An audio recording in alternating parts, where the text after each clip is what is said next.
نحمده ونصلي ونسلم على رسوله الكريم اما بعد فاعوذ بالله من الشيطان الرجيم بسم الله الرحمن الرحيم آیت نمبر 102 یوم ينفخ في الصور ونحشر المجرمين يومئذ زرقا يتخافتون بينهم إن لبثتم إلا عشرا نحن أعلم بما يقولون إذ يقول أمثلهم طريقة إن لبثتم إلا يوما ويسألونك عن الجبال فقل ينسفها ربي نسفا فيذرها قاعا صفصفا لا ترى فيها عوجا ولا أمتا يومئذ يتبعون الداعي لا عوج له وخشعت الأصوات للرحمن فلا تسمع إلا همسا صدق الله العظيم وبلغنا رسوله النبي الكريم ونحن على ذلك لمن الشاهدين والشاكرين والحمد لله رب العالمين اللهم صل على سيدنا محمد النبي الأمي وعلى آله وبارك وسلم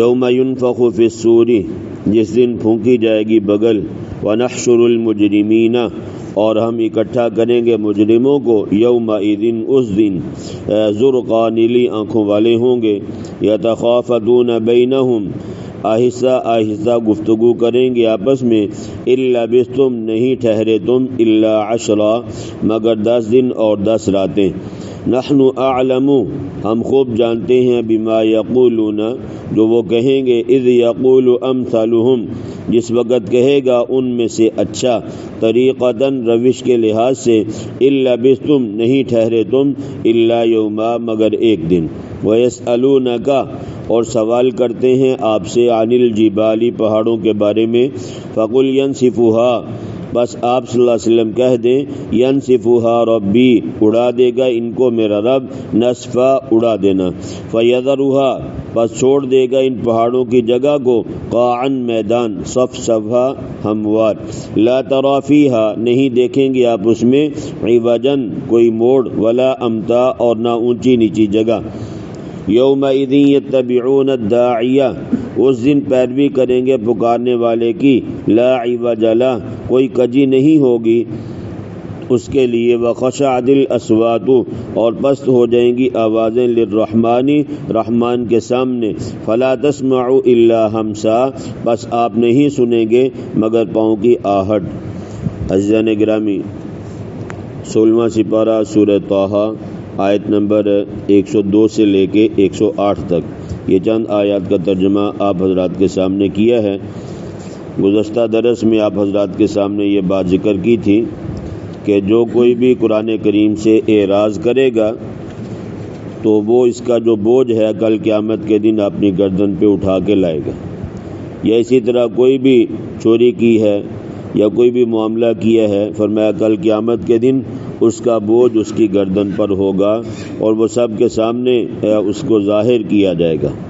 تو آج کی آیات میں اللہ تبارک و تعالیٰ نے قیامت کے کچھ احوال کو بیان کیا ہے کہ جس وقت دوبارہ سور کے اندر پھونکا جائے گا تو فرمایا کہ یوم ينفخ فی الصور جس دن بگل پھونکی جائے گی حضرت اسرافیل علیہ السلام جھکے ہوئے ہیں جیسے آدمی رکوع کی حالت میں ہوتا ہے اور بگل ان کے منہ میں رکھا ہوا ہے، منتظر ہیں کہ کس وقت اللہ تعالیٰ ان کو حکم دے تو وہ بگل میں پھونک دیں۔ تو فرمایا کہ جس دن بگل پھونکی جائے گی اس دن یہ بوجھ ان کے وہ اٹھائیں گے، اور یہ نفخہ اولا جس کو کہتے ہیں یعنی پہلی بار جب سور میں پھونکا جائے گا ساری کی ساری کائنات کیا ہو جائے گی بھائی؟ ختم ہو جائے گی۔ وَيَبْقَى وَجْهُ رَبِّكَ ذُو الْجَلَالِ وَالْإِكْرَامِ تیرا رب یا اسی طرح اللہ تعالیٰ کی ذات کے سوا کوئی جاندار چیز باقی نہیں رہے گی۔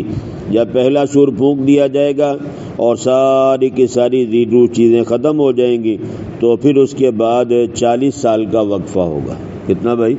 40 سال کا وقفہ ہوگا۔ بخاری شریف کی روایت میں ہے 40 سال بعد سب سے پہلے اللہ تعالیٰ حضرت اسرافیل علیہ السلام کو اٹھائیں گے۔ ٹھیک ہے جی، جب یہ پہلی دفعہ سور پھونکی جائے گی نا بھائی، تو اس وقت فرشتوں میں سے بھی کوئی زندہ نہیں رہے گا. ٹھیک ہے جی. حضرت جبرائیل امین تمام فرشتوں کے سردار ہیں، ان کے اوپر بھی موت کو طاری کر دیا جائے گا. خود اسرائیل علیہ السلام جنہوں نے تمام کو موت دینی ہے ان کے اوپر بھی موت آ جائے گی. آخر یہ حضرت اسرافیل علیہ السلام جو سور میں پھونکیں گے ان کے اوپر بھی موت کو مسلط کر دیا جائے گا. تو فرمایا کہ 40 سال تک کوئی ذی روح چیز زندہ نہیں رہے گی، اور اس کے بعد اللہ تبارک و تعالی سب سے پہلے اسرافیل علیہ السلام کو اٹھائیں گے، یعنی ان کو زندہ کیا جائے گا، اور پھر وہ بغل میں پھونکیں گے. فَإِذَا هُمْ قِيَامٌ يَنظُرُونَ سورہ زمر آیت نمبر 68. بس یہ لوگ کھڑے ہو جائیں گے اور دیکھ رہے ہوں گے، یعنی سب اپنی اپنی قبروں سے نکل آئیں گے. جن کو پرندوں نے نوچ کر کھایا ہے وہ بھی زندہ کر دیے جائیں گے. جو سمندروں میں غرق ہو کے مرے ہیں ان کو بھی اللہ کیا کر دے گا بھائی؟ زندہ کرے گا. جو مچھلیوں کے پیٹ میں چلے گئے اللہ ان کو بھی زندہ کرے گا. جن کو جلا کر راکھ کر دیا گیا اور ان کی راکھوں کو پتہ نہیں کہاں کہاں بہا دیا گیا ہے، اللہ تعالیٰ کی قدرت سے کچھ بھی بعید نہیں ہے. اللہ تعالیٰ فرما رہے میں تمام کو کیا کروں گا بھائی؟ جمع کروں گا، زندہ کروں گا. تو سارے کے سارے زندہ ہو جائیں گے. یوم نحشر المجرمین وَنَحْشُرُ الْمُجْرِمِينَ فرمایا اور ہم جمع کریں گے مجرموں کو یومئذ اس قیامت والے دن زرقا بلی کی آنکھوں والا. تو فرمایا کہ اللہ تبارک و تعالی تمام لوگوں کو یعنی میدان محشر میں جمع کرے گا. یتخافتون بینہم تو فرمایا کہ بس آپس میں آہستہ آہستہ گفتگو کریں گے اور کہیں گے اِلَّا بِسْتُمْ إِلَّا عَشْرًا نہیں ٹھہرے تم مگر 10 دن اور 10 راتیں. دنیا میں تو تھوڑا سا عرصہ رہے ہیں، اللہ تبارک و تعالیٰ کا ارشاد ہے مگر 10 دن اور 10 راتیں. یعنی یہ مجرم آپس میں باتیں کریں گے کہ ہم دنیا میں یا قبروں میں کتنا رہے بھائی؟ 10 دن اور یعنی بہت تھوڑا عرصہ رہے ہیں. تو فرمایا کہ نحن اعلم بما یقولون ہم خوب جانتے ہیں جو وہ کہیں گے. اذ یقول امثلهم طریقۃ جس وقت کہے گا ان میں سے اچھا روش کے اعتبار سے جس کی رائے سب سے بہتر ہوگی، وہ کہے گا الا بستم الا یوما نہیں ٹھہرے تم مگر صرف ایک ہی دن. آخرت کی زندگی چونکہ نہ ختم ہونے والی ہے اور اس کے مقابلے میں دنیا کی زندگی ایک دن بھی معلوم نہیں ہوگی، کیونکہ آخرت کی جو زندگی ہے نا بھائی یہ کبھی ختم ہونے والی نہیں ہے. یوم یرونہا لم یلبثوا الا عشیۃ او ضحاها جس دن وہ لوگ قیامت کو دیکھیں گے آنکھوں سے تو خیال کریں گے کہ وہ نہیں ٹھہرے مگر دن کا پچھلا پہر یا دوپہر کا وقت. یعنی آخرت کو جب دیکھیں گے تو دنیا کی زندگی کو ایک تھوڑا سا یعنی عصر کا وقت سمجھ لیں یا دن کا پچھلا حصہ، صرف اتنا گمان کریں گے کہ ہم دنیا میں کچھ بھی نہیں رہے. تو آگے قیامت کا ذکر ہے کہ منکر لوگ انکار کا بوجھ قیامت والے دن اٹھائیں گے. تو منکر لوگوں نے کہا کہ قیامت تو نام ہے توڑ پھوڑ کا، تو اس وقت یہ پہاڑ وغیرہ کہاں جائیں گے؟ جب قیامت کے احوال کو نبی کریم صلی اللہ علیہ وسلم نے بیان فرمایا نا بھائی، جو منکرین قیامت تھے انہوں نے کہا جیسے آپ کہتے ہیں کہ یہ سارا نظام ختم ہو جائے گا، آسمان گر جائیں گے، ستارے بے نور ہو جائیں گے، سورج کی روشنی کو ختم کر دیا جائے گا، تو انہوں نے سوال کیا کہ پھر یہ اتنے بڑے بڑے پہاڑ یہ کہاں جائیں گے؟ ٹھیک ہے بھائی، منکرین قیامت نے یہ سوال کیا ہے تو اللہ تبارک و تعالی ان کے سوال کا جواب دے رہے. وَيَسْأَلُونَكَ عَنِ الْجِبَالِ اور یہ پوچھتے ہیں سوال کرتے ہیں آپ سے پہاڑوں کے بارے میں کہ یہ کہاں جائیں گے. فَقُلْ بس آپ صلی اللہ علیہ وسلم کہہ دیں يَنْسِفُهَا رَبِّي نَسْفًا اڑا دے گا ان کو میرا رب اڑا دینا. سورہ قاریہ 30واں سپارہ ہے. وَتَكُونُ الْجِبَالُ كَالْعِهْنِ الْمَنْفُوشِ فرمایا اور ہو جائیں گے پہاڑ دنی ہوئی روئی کی طرح. فَيَذَرُهَا قَاعًا بس چھوڑ دے گا ان پہاڑوں کی جگہ کو میدان صفصفا ہموار. یہ پہاڑ سارے کے سارے ختم ہو جائیں گے. کیا ہوں گے بھائی؟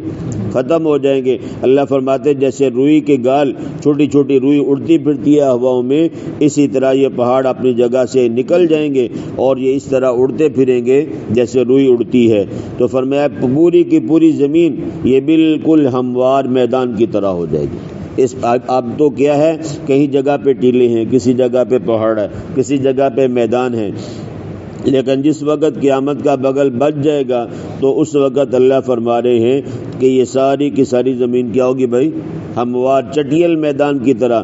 اور اب مفسرین نے یہاں تک لکھا ہے کہ اگر کوئی بندہ کسی گیند کو یا انڈے کو مشرق سے مغرب کی طرف چلا دے تو وہ بغیر رکے ہوئے سیدھا مغرب میں جا کے رکے گا. شمال سے جنوب کی طرف لڑکا دے ایک انڈے کو تو وہ وہاں سے سیدھا جنوب میں جا کے رکے گا، درمیان میں کوئی رکاوٹ نہیں ہوگی. یعنی اس کو مثال کے ذریعے سے سمجھایا.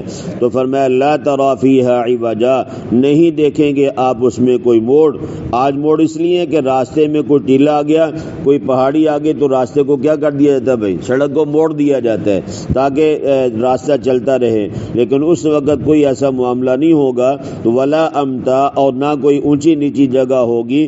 فرمایا یہ ساری کی ساری زمین ایک یعنی ہموار میدان کی طرح کر دی جائے گی. یومئذ یتبعون الداعیہ، پیروی کریں گے پکارنے والے کی. لا عوج لہ، کوئی کجی نہیں ہوگی اس کے لیے. حضرت اسرافیل علیہ الصلوۃ والسلام جس جگہ سے کھڑے ہو کے یعنی آواز دیں گے، یعنی بغل میں پھونک ماریں گے نا بھائی، یعنی سور پھونکا جائے گا تو شمال والے، مشرق والے، مغرب والے، ساری دنیا کے لوگ اس آواز کی طرف چلنا شروع کر دیں گے. جس طرف سے سور پھونکا جائے گا نا بھائی، سارے کے سارے لوگ یعنی بغیر سوچے سمجھے اس آواز کی طرف چلنا شروع ہو جائیں گے. اور وہاں جا کے سارے کے سارے کیا ہو جائیں گے بھائی؟ جمع ہو جائیں گے، اکٹھے ہو جائیں گے. جیسے کعبۃ اللہ کے ارد گرد سب مشرق مغرب شمال جنوب والے لوگ جمع ہو جاتے ہیں، تو فرمایا بین ہی اسی طرح سارے کے سارے لوگ وہاں جا کے جمع ہو جائیں گے. اور پھر یہ کہ میں اور آپ جب سجدہ کرتے ہیں تو ہمارا رخ کس طرف ہوتا ہے بھائی؟ کعبے کی طرف ہوتا ہے. ہمارا سجدہ کعبے کو نہیں ہے، ہمارا سجدہ کس کو ہے بھائی؟ اللہ کی ذات کو. کس کو ہے؟ سجدہ اللہ کے لیے ہے. لیکن اللہ کا حکم ہے تو ہم نے بیت اللہ کی طرف کیا کرنا ہے بھائی؟ رخ کرنا ہے. اور کعبۃ اللہ اللہ تعالیٰ کی تجلیات کا مرکز ہے. کعبے کا معنی ہے ناف. کیا معنی ہے؟ مکے کا معنی ہے ناف، یعنی یہ جو انسان کا وجود جہاں سے بنتا ہے. بیانی اسی طرح یہ مکہ مکرمہ یہ زمین کا بالکل وسط اور درمیانی حصہ ہے، اور باقی زمین اس کے ارد گرد ہے. بیانی اسی طرح فرمایا جب حضرت اسرافیل علیہ الصلوۃ والسلام سور میں پھونکیں گے نا تو سارے کے سارے لوگ اس آواز کی طرف چلنا شروع ہو جائیں گے اور وہاں جا کے جمع ہو جائیں گے. وخشعت الاصوات للرحمن، اور پست ہو جائیں گی آواز رحمان کے سامنے، کوئی آواز نہیں ہوگی. فلا تسمعوا الا ہمسا، بس آپ نہیں سنیں گے مگر پاؤں کی آہٹ. یعنی جب لوگ چلتے ہیں نا بھائی تو ہلکی ہلکی پاؤں کے چلنے کی آواز آتی ہے. اور ورنہ اللہ کے سامنے جب کھڑے ہوں گے نا سارے کے سارے، اللہ فرماتے ہیں کہ کسی کی بھی کوئی آواز نہیں، بالکل خاموشی ہوگی. حالانکہ یہاں 10 لوگ اکٹھے ہو جائیں، 20 اکٹھے ہو جائیں تو کیا ہوتا ہے بھائی؟ شور ہونا شروع ہو جائے. لوگ کھانا کھاتے بھی باتیں کرنے سے باز نہیں آتے. لیکن جب بغل میں پھونکا جائے گا اور اللہ کے حضور سارے کے سارے لوگ جمع ہو جائیں گے تو فرمایا اس وقت کیا ہوگا بھائی؟ جب اللہ کے سامنے جمع ہو جائیں گے، دوسری بار سور میں پھونکا جائے گا تو اس وقت آوازیں بالکل لوگوں کی کیا ہو جائیں گی؟ بند ہو جائیں گی. صرف چلنے کی جیسے پاؤں کی آہٹ کی آواز ہوتی ہے صرف یہی سنیں گے. اور اس وقت کوئی بھی ایسی ذی روح چیز، خاص طور پہ انسان، ایسا نہیں ہوگا کہ جو دنیا میں تو آیا ہے لیکن اللہ کے دربار میں نہ پہنچے. ایسا ناممکن ہے. ساری کی ساری انسانیت اللہ کے حضور کیا ہوگی بھائی؟ جمع ہوگی. اور پھر آگے معاملات ہوں گے. حساب کتاب کا معاملہ ہے، نبی کریم صلی اللہ علیہ وسلم کی شفاعت ہے. یہ باقی معاملات بعد کے ہیں. اللہ پاک مجھے اور آپ کو کہنے سننے سے زیادہ سمجھ کر عمل کرنے کی توفیق نصیب فرمائے.